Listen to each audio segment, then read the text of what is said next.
Hello everyone, this is Jayshree Mundra and in this video we are going to continue the digestion. Nutrition and animals chapter हम लोग ने start किया था and digestion जो है किस तरह से ये डाइजेशन की प्रोसेस होती है उसे हम लोग समझ रहे थे. पार्ट 1 जो है वीडियो ऑलरेडी अपलोड हो चुकी है जहाँ पर हम लोगों ने समझा कि डाइजेशन जो है वो किस तरह से होता है, कौन से कंपार्टमेंट्स इन्वॉल्व है, साथ ही साथ mouth and tongue that is buccal cavity, इन सब का क्या रोल है डाइजेशन में.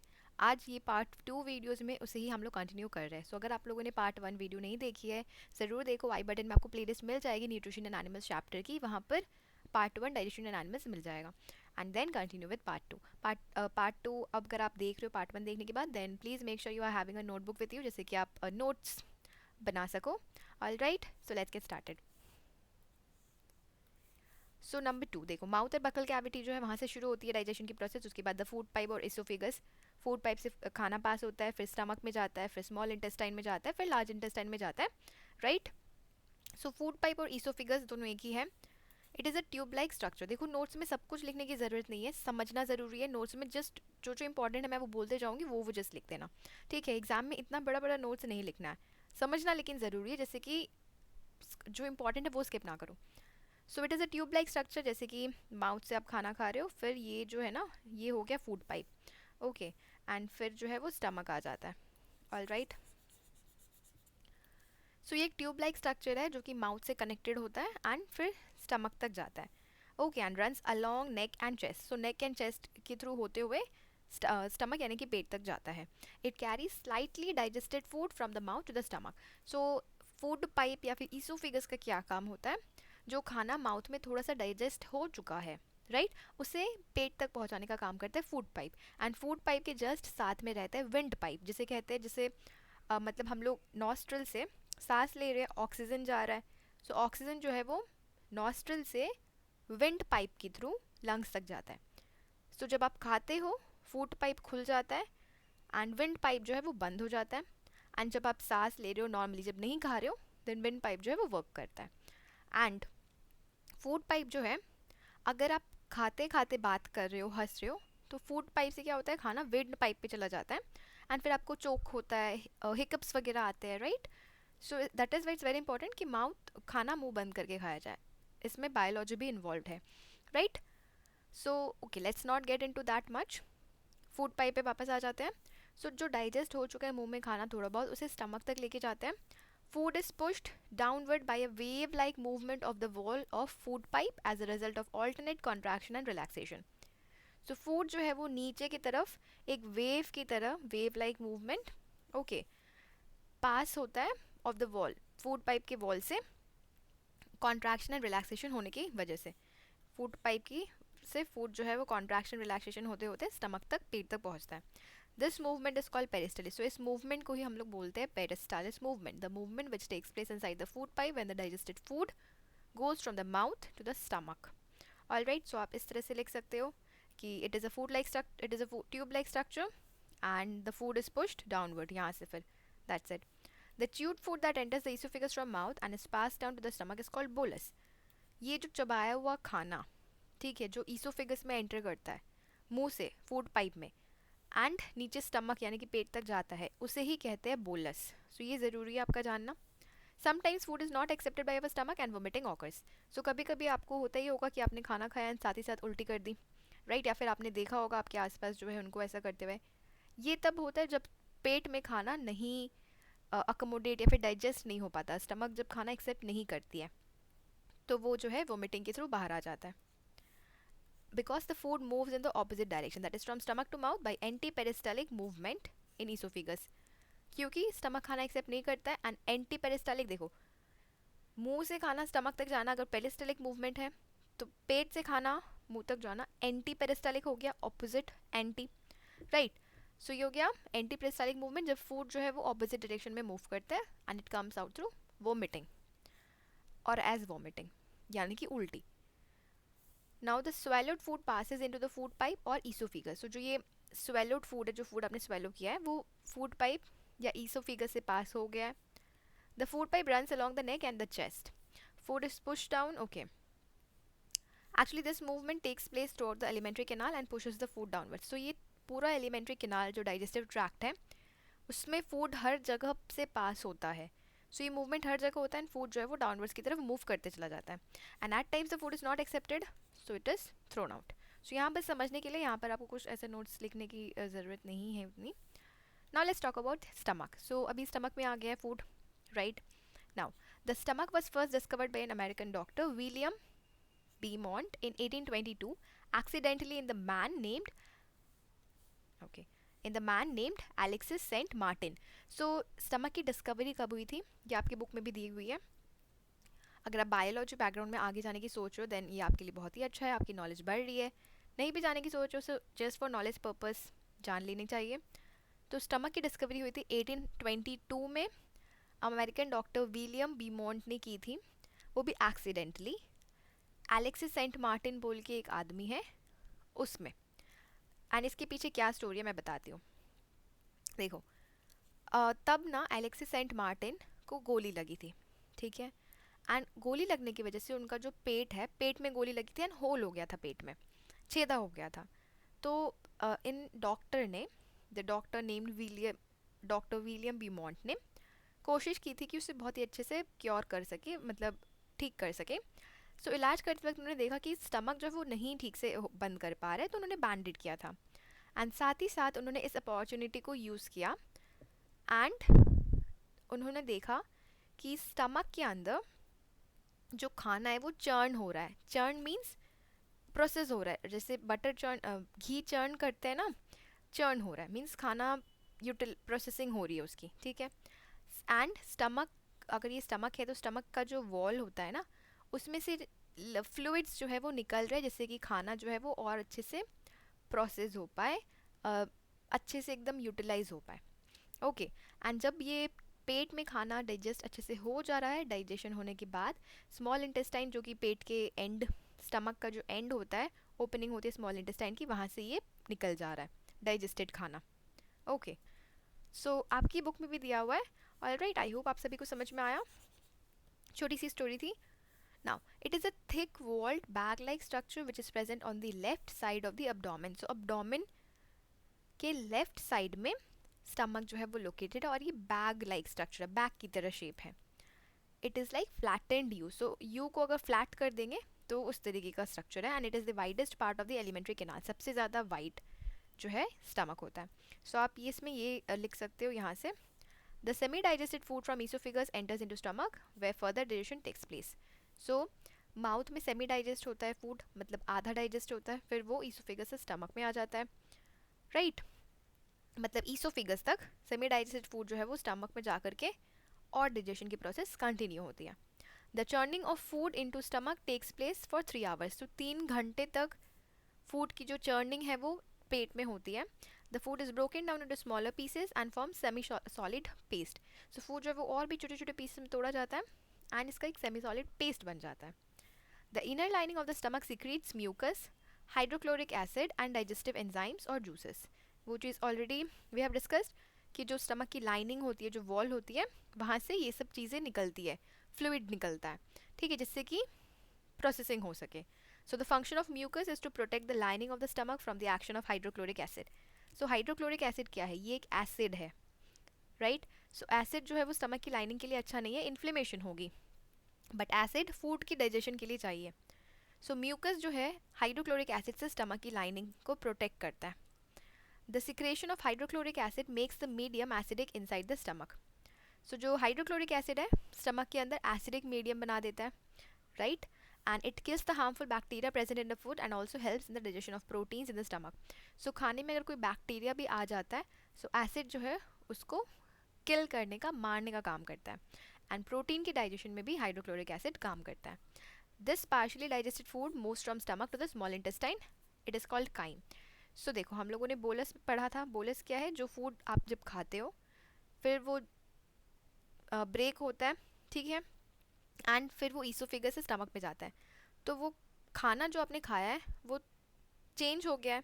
अगर आपने एक चपाती खाया है तो जब आप खा रहे हो एक बाइट, वो उसका जो फॉर्मेशन है वो चेंज हो रहा है, एंड ईसोफेगस से वो उस फॉर्म में जब पास हो रहा है तब उसे कहते हैं बोलस, एंड फिर स्टमक में जाकर जब वो डाइजेस्ट हो रहा है तब उसे कहते हैं crime, okay.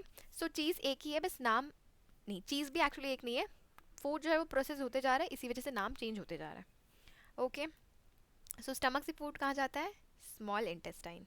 Okay, now it is highly coiled long tube with length of 7.5 metres. So इसकी लेंथ आप लिख लें कि स्मॉल इंटेस्टाइन जो है वो एक कॉइल्ड और बहुत ही बड़ी ट्यूब जैसी है, कॉइल्ड ऐसे ऐसे घुमाई हुई, एंड 7.5 मीटर जो है लेंथ है।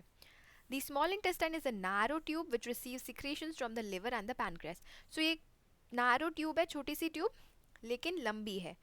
ओके, जहाँ जो कि सिक्रेशंस रिसीव करती लिवर और पैनक्रियास, जो रिलीज करते फ्लूइड्स, वो स्मॉल इंटेस्टाइन जो है उसमें जाता है। The wall of small intestine also secretes digestive juices. तो स्मॉल इंटेस्टाइन का जो वॉल है उससे भी डाइजेस्टिव जूसेस सिक्रिएट होते हैं। The complete digestion of food takes place into the small intestine. This you should know कि फूड का कंप्लीट डाइजेशन जो है वो स्मॉल इंटेस्टाइन में होता है, एंड फिर जो अनडाइजेस्टेड है वो लार्ज इंटेस्टाइन से पास हो जाता है, and the food components are also absorbed here. So food का जो कंप्लीट डाइजेशन है वो होता है स्मॉल इंटेस्टाइन में। स्मॉल इंटेस्टाइन के जो वॉल है ना, उसमें से छोटे छोटे बहुत सारे फिंगर्स लाइक बहुत सारे विली होता है, ठीक है, उसे विली कहते हैं। एंड वहीं पे जो है सारा न्यूट्रिएंट्स वगैरह फूड जो डाइजेस्टेड है उसका अब्जॉर्प्शन होता है, वहाँ से ब्लड स्ट्रीम में रिलीज हो जाएगा। लेकिन जो नहीं डाइजेस्ट हुआ है वो लार्ज इंटेस्टाइन में रिलीज हो जाता है। So the largest gland of the body, the liver, is a reddish brown coloured gland. ये लार्जेस्ट ग्लैंड है बॉडी का लिवर, एंड इसका कलर जो है वो रेडिश ब्राउन होता है। Situated in the upper part of the abdomen on the right side. So right side में ऊपर की तरफ सिचुएटेड होता है। It secretes bile juices which is stored in a sac like structure called as gall bladder. And liver जो है वो bile juices secrete करता है, ठीक है, जो कहाँ पर जाके स्टोर होता है? गॉल ब्लैडर में। गॉल ब्लैडर एक सैक लाइक स्ट्रक्चर है। सो लिवर सिक्रीट करता है बाइल, फैट डाइजेशन में हेल्प करता है। The bile helps in the digestion of fats. So जो बाइल है वो गॉल ब्लैडर में स्टोर रहता है, जब आप फैट खाते हो तो फिर बाइल जो है यूज होता है। It breaks the fat molecules into tiny droplets so that its further break down into simpler compounds becomes easy. So fat molecule को छोटे छोटे पार्ट में तोड़ता है जिससे कि फैट जो है वो इजीली डाइजेस्ट हो सके। सो फैट डाइजेशन कब होगा? जब आपका लिवर जो है एकदम हेल्दी होगा, क्योंकि लिवर जो है वो बाइल सिक्रेट करेगा। Now the complete digestion of fat is done by pancreatic juice, and yes, complete digestion जो है वो पैनक्रेटिक जूस यानी कि पैनक्रियास से भी जूस रिलीज होता है, वो जो है कंप्लीटली फैट को डाइजेस्ट करता है। So pancreas and liver are required for digestion process as well. Okay, the pancreas is a large cream coloured gland. देखो लिवर जो है it is the largest gland and colour है reddish brown. Pancreas cream colour की gland है which is located just below the stomach, जो ठीक पेट के नीचे है, स्टमक के नीचे, and secretes pancreatic juices. So pancreas से pancreatic juices. It breaks down fats into simpler compounds like fatty acid, glycerol, carbohydrate into simpler sugars, proteins into amino acids. So basically जो कॉम्प्लेक्स न्यूट्रिएंट्स है उनको simple nutrients में convert करने का काम करता है pancreatic juices. The intestinal juices secreted by the walls of the small intestine also helps in the digestion of carbohydrate and proteins into simpler and water-soluble substances. So जो intestinal juices intestine small intestine से भी secrete होती है juices digestive, वो भी digestion में help करती है. Now the food is said to be digested. So ultimately food जो है वो digest हो जाता है and small intestine की wall में absorb हो जाता है. So basically शुरू प्रोसेस होती है माउथ से, ठीक है, सलाइवा वगैरह में मिक्स होके, फिर पेट में जो है जूसेस से और डाइजेशन बढ़ता है। स्मॉल इंटेस्टाइन में completely liver, pancreas, small intestine की जो जूसेस है वो सब मिक्स करके और ज़्यादा डाइजेस्ट करते हैं, complete digestion, and then it gets absorbed. Okay, now absorption, the digested, see absorption होता है कहाँ पर? स्मॉल इंटेस्टाइन में। The digested food can now pass into the blood vessels in the wall of the intestine.